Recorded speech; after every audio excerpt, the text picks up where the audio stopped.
Pero las causales principales con las que se habla con estos procesos que hay nuevos, digamos, o menos lentos, les llamo yo, porque siguen siendo lentos, son la falta de pago de renta o de alquiler mayor a 2 meses y medio o el vencimiento del contrato. Exitosa presentamos Usted tiene derecho. En esta noche, hoy lunes 28 de agosto, estamos aquí en los estudios de Exitosa con el doctor Carlos Chueca. Él es experto en tema inmobiliario y vamos a hablar sobre los inquilinos morosos que tanto problema causan a los propietarios. Señor Chueca, ¿cómo se encuentra? Muy buenas noches. Muchas gracias y por la invitación. Muy amables. Gracias por estar con nosotros en estos momentos. Háblenos sobre Exitosa. los procesos que tienen a su favor los propietarios frente a un inquilino moroso. Bueno, a ver, quien regula los arrendamientos en el Perú es el Código Civil. A partir de eso se han desarrollado normas posteriores que dan distintos rumbos y pasos a seguir para poder desalojar a un inquilino moroso de un inmueble, ¿no? Sin embargo, los procedimientos, si bien parten de dos causales o dos motivos principales, siguen rutas distintas, ¿no? Pero las causales principales con las que se habla con estos procesos que hay nuevos, digamos, o menos lentos, les llamo yo, porque siguen siendo lentos, son la falta de pago de renta o de alquiler mayor a 2 meses y medio o el vencimiento del contrato. Esas son las dos principales causales que se manejan en estas nuevas leyes que han salido posteriores al Código Civil. Sin embargo, nos preguntamos si podemos desalojar a un inquilino moroso si no tenemos un contrato formal, Claro, que haya sido primero evaluado por un notario, firmado por un notario, cosa que lamentablemente no pasa en nuestro país. A ver, en realidad el procedimiento es el siguiente. Primero, nosotros recomendamos evaluar bien al potencial inquilino, ¿no? Y como consecuencia de esa evaluación, hacer la redacción del contrato. El contrato lo redacta el propietario y se lo presenta al inquilino. El inquilino lo lee y si está de acuerdo, lo firma. Y eso sí, efectivamente, como bien dice, se firma en una notaría.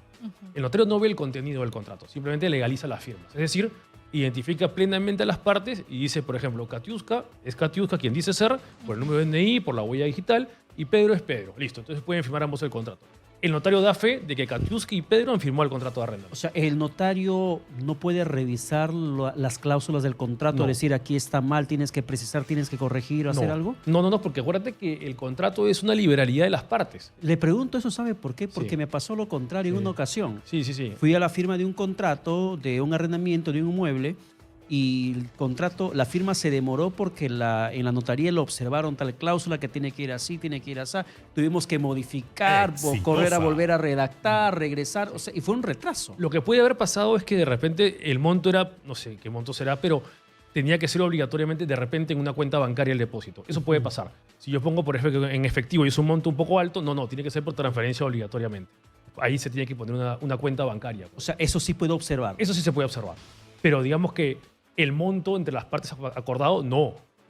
O la duración del contrato de arrendamiento tampoco. Claro, eso le pregunto para que la gente pueda saber cuándo un notario puede intervenir en las Correcto. condiciones del contrato. Correcto, porque si no el notario tendría que tener responsabilidad del contenido y no la tiene.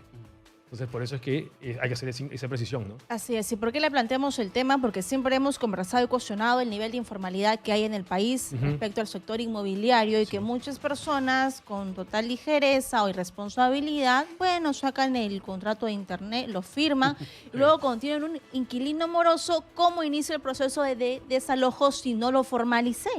Sí, y dices bien, partiste muy bien diciendo que es importantísimo tener un contrato de arrendamiento. Sí. Porque si una persona no tiene contrato de arrendamiento y tiene un ¿Cuál inquilino, es tu prueba? va a tener que demostrar el contrato verbal. Y demostrar un contrato verbal que existe en el Código Civil es prácticamente imposible, es muy complicado, ¿no? Entonces lo que va a tener ahí ya no es un inquilino, sino un poseedor precario. Y ese procedimiento es mucho más extenso partiendo desde la Corte Superior de Lima. O sea, podíamos ir hasta casación. En cambio, en un arrendamiento común y silvestre partimos del juzgado paz letrado, que es un juzgado más pequeño y distrital, ¿no? Y ahora, Entonces, ¿qué hay una pasa decisión. si yo firmo el contrato pero no lo legaliza ante notario? El contrato es válido. un contrato interno. El contrato es válido. El contrato de arrendamiento existe. ¿Tiene el mismo carácter Tiene el mismo de carácter. aquel que está registrado en el notario? Sí, igual. Sin embargo, tu proceso de desalojo va a ser mucho más extenso que con firmas legalizadas ante notario. ¿Por qué? Porque, a ver, hay una norma que se llama la Ley de Allanamiento Futuro, así le dijeron. Es la- Si yo, a ver, me pongo en la condición de propietario, Sí. que de repente quiero evitar el pago de impuestos. Exitosa. Hay un problema, hay un problema también. Que también es otro detalle. Sí, Para evitar el pago de impuestos a SUNAT por el tema de arrendamiento, y ahí yo lo hago solamente contrato interno. sí. Y pongo el tema del allanamiento futuro. Ujú. Un tema que sea rápido, de rápida Digámosle resolución. menos lento. Ya, menos lento Claro. a la situación. Pero lo hago internamente. Correcto. No lo notaría. Ya, ¿ok? ¿El efecto es el mismo? El contrato vale, pero el proceso de desalojo va a ser mucho más largo. Te explico.